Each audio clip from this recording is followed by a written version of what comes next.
So hi everyone, ito po yung customer visit natin sa Robinson's Place, Iloilo. So ang una namin pinuntahan dito ay ang mga hotels.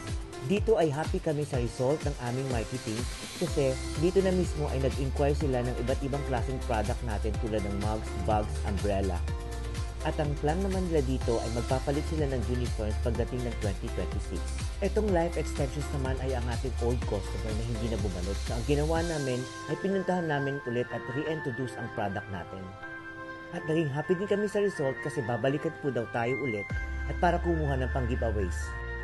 At ang Richmond Eatery naman na to ay marami silang branches. Plan nilang kumuha ng uniforms at ang mga aprons. Etong MLM Beauty and Wellness naman ay sure na kukuha sila ng uniforms.